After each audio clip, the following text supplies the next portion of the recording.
Hello नमस्कार दोस्तों। मैं एक नए एपिसोड को लेके आया हूँ। इस एपिसोड में हम लोग बात करेंगे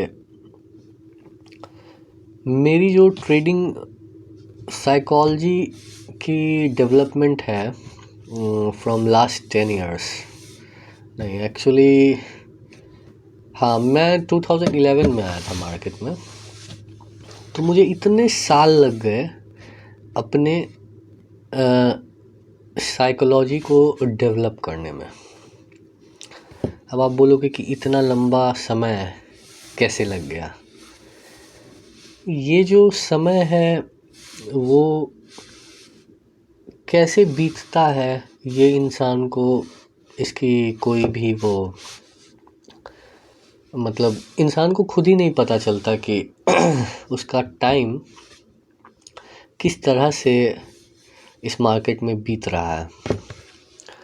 तो सबसे पहले तो मैं आपको बताना चाहूँगा कि अगर आपको अपनी साइकोलॉजी को डेवलप करना है, या ऐसा कह सकते हैं कि अपनी साइकोलॉजी को इस लेवल तक लेके जाना है कि आप 20-25 लाख के ट्रेड आराम से ले सको, इतना आप में कॉन्फिडेंस लेवल आ जाए, तो उस लेवल तक जाने के लिए जो रास्ता है शेयर मार्केट का, वो कठिनाइयों से भरा हुआ है। तो मैं आपको स्टार्टिंग में ये बोलूँगा कि शुरू में आपको बहुत सावधान रहना चाहिए। जब आप डीमैट अकाउंट खुलवाते हैं किसी ब्रोकर के पास, तो ब्रोकर का एक ही उद्देश्य होता है। अब तो डिस्काउंट ब्रोकर आ गए हैं, लेकिन वैसे किसी भी ब्रोकर का एक ही उद्देश्य होता है, होता था, अभी भी होता है। वो उद्देश्य है कि क्लाइंट से ब्रोकरेज बनाना। उसको नहीं मतलब है आपके प्रॉफिट से, उसको नहीं मतलब है आपके लॉसेस से, उसको मतलब है अपने ब्रोकरेज से। जितना उसका ब्रोकरेज बनेगा उतना वो कमाएगा। आप सोचो कि एक क्लाइंट से, मेरे ज़माने में जब मैंने स्टार्ट किया था 2011 में, तो उस टाइम पे एक क्लाइंट से ईज़िली 10-20 हज़ार रुपये मंथली के ब्रोकर बना लिया करता था, ब्रोकरेज। ये मैं कैसे जानता हूँ? ये मैं ऐसे जानता हूँ कि जिसने मेरा अकाउंट खोला था उससे मैं अभी भी टच में हूँ।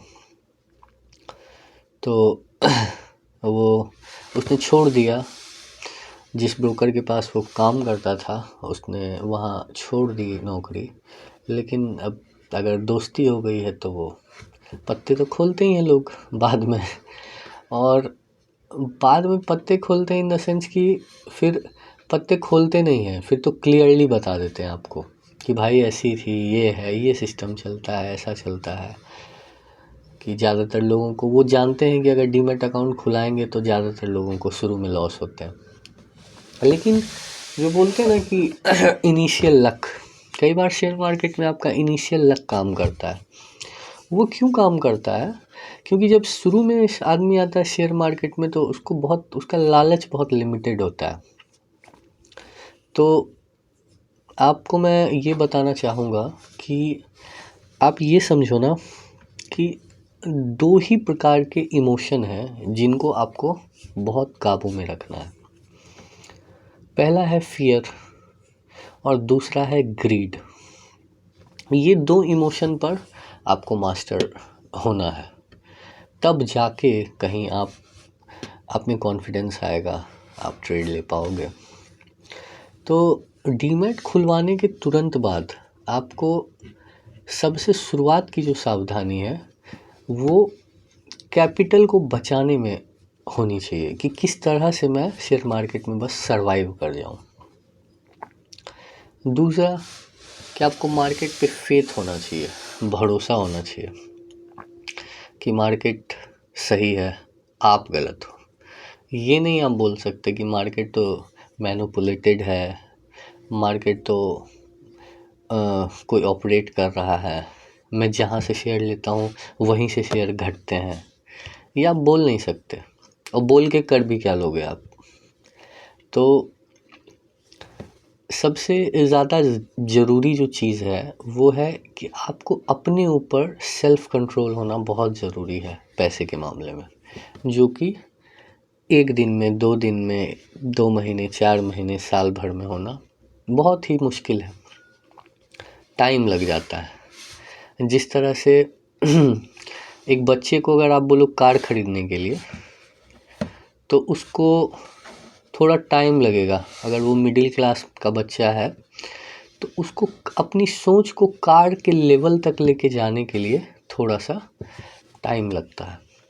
उसी तरह ट्रेडिंग भी इस तरह की ही चीज़ है कि आपको एक लेवल तक अपने साइकोलॉजी को डेवलप करने में थोड़ा सा टाइम लग जाता है। लेकिन जो टाइम लग रहा होता है शुरू से, मतलब डेवलप होने में, वो टाइम बहुत बुरा होता है, क्योंकि उसमें हर्डल्स बहुत आते हैं। तो हमेशा आपका लॉन्ग टर्म विज़न होना बहुत ज़रूरी है शेयर मार्केट में, कि आप ये नहीं बोल सकते कि आज प्रॉफिट लेके भाग जाएंगे। नहीं, आप ये सोचो कि ये ज़िंदगी भर की खेती है, ये ज़िंदगी भर आपको करना है। और ज़िंदगी भर करने के लिए आपके पास सबसे पहला जो आपका मोटो या मोटिव होना चाहिए, जो सबसे पहला कारण होना चाहिए, वो ये होना चाहिए कि आपको अपना कैपिटल बचाने पे ज़्यादा ध्यान देना चाहिए। प्रॉफिट आपको ऑटोमेटिकली मिल जाएगा, बस आप ट्रेड लो। तो आपको कैपिटल को बचाना है। आपके पास जो कैपिटल है वो अगर आपने लूज़ कर दिया तो सारा गेम ही कैपिटल का है, फिर आप सर्वाइव ही नहीं कर पाओगे मार्केट में। तो लॉन्ग टर्म विज़न होना बहुत ज़्यादा ज़रूरी है। मतलब ये विज़न होना नहीं है कि मैं 1 महीने में इतना कमा लूँगा, 1 साल में इतना कमा लूँगा, 2 साल में। हाँ, ये ज़्यादा ज़रूरी है कि मॉनिटरिंग करनी चाहिए आपको अपनी अकाउंट की 1 महीने, 2 महीने, 3 महीने, 1 साल पर, कि भाई मैं खो रहा हूँ, या वो तो पता ही चल जाएगा आपको। लेकिन मुद्दे की बात ये है कि लॉन्ग टर्म विज़न का मतलब ये हुआ कि आपको थोड़ा बड़ा सोचना पड़ेगा। मतलब आपको ये सोचना पड़ेगा कि मैं लाइफ टाइम हूँ मार्केट में, चाहे आंधी आए, चाहे तूफान आए, मैं हूँ यहाँ पे खड़ा। अगर पैसे हैं तो भी खड़ा हूँ, पैसे नहीं है तब भी मैं खड़ा हूँ। ठीक है।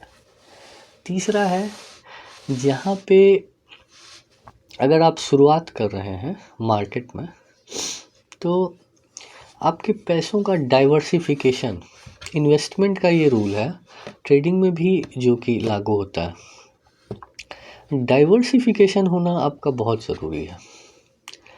ये कोई मैं पहला आदमी तो नहीं हूँ जो आपको बता रहा है, काफ़ी लोग बताते हैं, लेकिन वही सच है। डाइवर्सिफिकेशन का मतलब है कि आपके पैसे 10 नाव पे हैं, या आपके पैसे 5 नाव पे हैं। अगर उसमें से 1-2 नाव डूब भी गया ना, तो बाकी जो बचे 3 नाव, वो आपको नैया आपकी पार लगा देंगे। तो इसीलिए डाइवर्सिफिकेशन, बल्कि मैं तो आपको ये सजेस्ट करूँगा हमेशा कि निफ्टी 20 ले लो आप। कुछ नहीं अगर आपको आता है, आपको कुछ नहीं आता है, तब भी अगर आपको कुछ नहीं आता है तब भी आप डायरेक्टली आप निफ्टी 20 खरीद सकते हैं। बैंक एफडी से एनी हाउ आपको ज़्यादा रिटर्न मिल जाएगा। क्यों मिल जाएगा? क्योंकि आपको उसके लिए समझना होगा कि निफ्टी 20 का जो स्ट्रक्चर फॉर्म है, जो जिस तरह से निफ्टी 20 को बनाया गया है, वो उसका जो स्ट्रक्चरल फॉर्म है वो किस तरह का है। निफ्टी इंडिया के टॉप 50 कंपनी से बन के बना है। अब टॉप 50 कंपनीज़, अगर भारत की टॉप 50 कंपनीज़ परफॉर्म करेंगी तो आपको रिटर्न मिलेंगे, नहीं करेगी नहीं मिलेंगे। लेकिन ऐसा होता ही नहीं है कि ना करे। लॉन्ग टर्म में हमेशा जो भारत की टॉप 50 कंपनी है वो वर्क करती है। अगर बाई चांस किसी कंपनी में कोई घोटाला हो गया, जैसे अभी आपने बीते दिनों डीएलएफ के बारे में सुना होगा, या पीसी ज्वेलर्स, या इस तरह के स्टॉक्स, तो वो ऑटोमेटिकली निफ्टी से बाहर चले जाते हैं, और आपका जो पैसा है वो ऑलरेडी डाइवर्सिफाइड है निफ्टी 20 में, क्योंकि वो 50 स्टॉक का एक बकेट है। तो रिस्क मैनेजमेंट वहाँ ईजिली हो जाता है। तीसरा कि उसको इस तरह से डिज़ाइन किया गया है निफ्टी 20 को, कि लार्ज कैप का परसेंटेज, स्मॉल कैप का परसेंटेज और मिड कैप का परसेंटेज, वो सारा कुछ उसमें काफ़ी सिस्टमेटिकली उसको डिज़ाइन किया गया है। और इसीलिए डिज़ाइन किया गया है कि जो रिटेल इन्वेस्टर्स हैं उनको लॉस ना लगे, वो इन्वेस्टेड रहे निफ्टी 20 में। तो ये तो हो गया डाइवर्सिफिकेशन के बारे में। और अगर आपको ज़्यादा नॉलेज है तो आप खुद से अपने पोर्टफोलियो को डाइवर्सिफाई कर सकते हैं फॉर द इन्वेस्टमेंट पर्पस। लेकिन ट्रेडिंग में भी आपको डाइवर्सिफिकेशन तो ऑटोमेटिकली करना ही होगा, क्योंकि अगर आप एक दिन में एक ही ट्रेड लेते हैं तो अलग चीज़ है, वो तो डिसिप्लिन मैं आपको बताऊंगा ट्रेडिंग में क्या डिसिप्लिन होना चाहिए। लेकिन शुरुआती दौर के लिए जब हम लोग खुलवाते हैं डीमैट अकाउंट, तो शुरुआत में इन चीज़ों का ख्याल रखना काफ़ी ज़रूरी है। तीसरा 3 पॉइंट हो गए। चौथा पॉइंट एक है कि मार्केट में जो ट्रेंड है या मार्केट का जो रिसर्च है वो आपको करना होगा, एनालिसिस। मैं अपने स्ट्रगल के दिनों में डेली लगभग 500 से 600 चार्ट एनालाइज किया करता था। मतलब आप ऐसा समझ लो कि आप में ये होना, मेरे में ये होना शुरू हो गया था कि मैं चार्ट से लिटरली मैं चार्ट से बातें करने लग गया था। मैं बोलता था चार्ट को कि भाई लाइन के उस पार तेरा, लाइन के इस पार मेरा, ये मैं बोलता था चार्ट को। तो अब आप इसको किस तरह से लेते हैं वो तो आप पे डिपेंड करता है। लेकिन हाँ, ये सच है कि अगर आपको चार्ट्स में मतलब देखना सीखना है तो आप मेरे से जुड़े रहिए। मैं आपको कैंडल स्टिक बताने वाला हूँ आगे के क्लासेस में। अभी तो ये साइकोलॉजिकल सीरीज चल रही है, तो वो जो चीज़ है कैंडल स्टिक, और वो आपको पहले मैं आपको ये कहना चाहता हूँ कि इमोशन जो है आदमी का और साइकोलॉजिकल फैक्टर्स जो काम करते हैं ट्रेडिंग में, वो ज़्यादा महत्वपूर्ण है चार्ट्स एनालिसिस इन सब से। लेकिन चार्ट आपको आना मैंडेटरी है, ज़रूरी नहीं है, मैंडेटरी है। बेसिक नॉलेज ऑफ चार्टिंग आपको बहुत ज़रूरी है। अच्छा, 5वां पॉइंट है risk management. Risk management means कि आपको ये सोच के चलना होगा कि भाई मैं जो है दिन का इतना ही खो सकता हूँ, ये मेरी लिमिट है, इससे ज़्यादा मैं लॉस बर्दाश्त नहीं कर सकता। लेकिन इतना सोचने के बाद भी लोग अनडिसिप्लिन हो के अपना ही लक्ष्मण रेखा खुद लांघ देते हैं। लेकिन फिर भी यही सत्य है कि आपको एक डिसिप्लिन मेंटेन रखना होगा कि this is my maximum capacity of loss. अब भाई आज नहीं, चलो ले लेते हैं, हार मान जाते हैं, मैं मार्केट जीता मैं हारा, कोई बात नहीं। लेकिन एक दिन का तो ये जंग है नहीं, ये जंग तो लाइफ टाइम लड़नी है आपको। तो उस हिसाब से आपको अपनी क्रिटिकल थिंकिंग को डेवलप करना होगा। छठा पॉइंट है पेशेंस और डिसिप्लिन।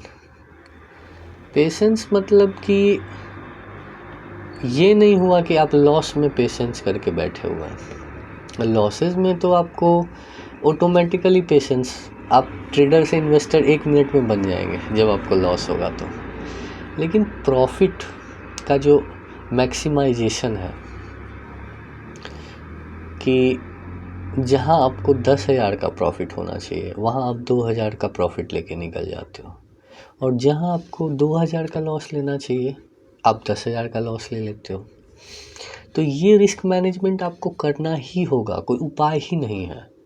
कि आपको ये सोचना ही होगा कि भाई कुछ भी हो जाए, आंधी आए तूफान आए, मैं मार्केट को 2,000 से ज़्यादा का प्रसाद नहीं चढ़ा सकता, इतना ही मेरा कैपेसिटी है, बाकी भगवान मालिक है। भाई साहब अब इससे ज़्यादा प्रसाद मेरे बस में नहीं है, कोई बात नहीं, आप ले लो, खुश रहो, आप, मैंने दिया आपको बस।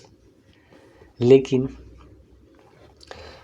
ये एक दिन की तो बात है नहीं, कल फिर सुबह होगी, कल फिर सूरज उगेगा, कल आप भी उगोगे और कल फिर आप फिर से ट्रेड लोगे। तो जैसे जैसे आप, ये जीवन भर की जंग है जो आपको लड़नी है, ये सार है। ये अगर आपके दिमाग में है कि ये जीवन भर की जंग है, और 2-2 हज़ार करके अगर आप लॉस लोगे या 5-5 हज़ार करके लॉस लोगे, तो आपका मैक्सिमम लॉस 20 दिन में 1 लाख होगा, 20-2500।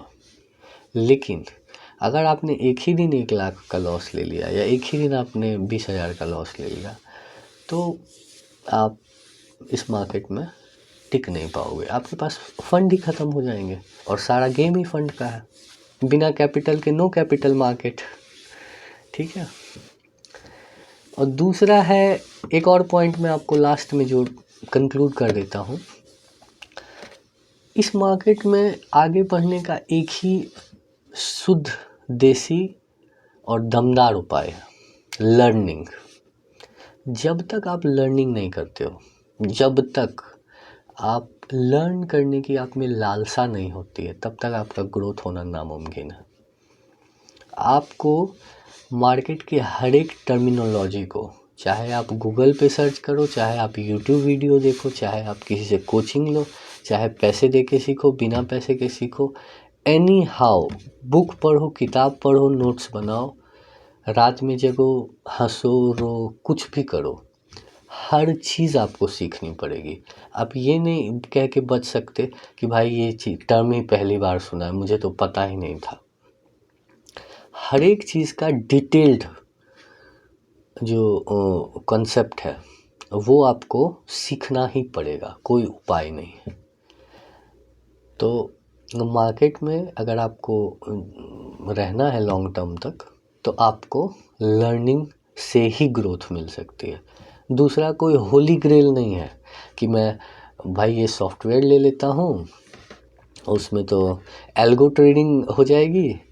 और अगर ऐसा होता, कोई होली ग्रेल सिस्टम होता मार्केट में, तो भारत में जो इतने 2,000 करोड़ 5,000 करोड़ लगाने वाले जो FII और DIIs हैं, फॉरेन इंस्टीट्यूशनल और डोमेस्टिक इंस्टीट्यूशनल इन्वेस्टर्स, वो सब उस चुपचाप उस होली ग्रेल पे काम करते कि भाई इस पे लगा देते हैं, बस ये काम करेगा। लेकिन ऐसा है ही नहीं। आपको बार बार आपको अपने साइकोलॉजिकल थिंग्स को चैलेंज करना होगा, तभी आप आगे बढ़ पाएंगे। कि लॉस होगा तो मैं निकल जाऊंगा, और सेटअप आने पे ही मैं ट्रेड लूँगा, और भाई दिन का मेरा ये मैक्सिमम कैपेसिटी है, इससे ज़्यादा मैं बर्दाश्त नहीं कर सकता, अब दूर नहीं रह सकता एक बार भी, है ना। तो ये आपको देखना होगा। तो आज का जो है ज्ञान का प्रवाह ज़्यादा हो गया, तो मैं मिलता हूँ आपसे नेक्स्ट एपिसोड में। नेक्स्ट एपिसोड में मैं किसी और अच्छी टॉपिक को लेके आऊँगा, चर्चा करेंगे।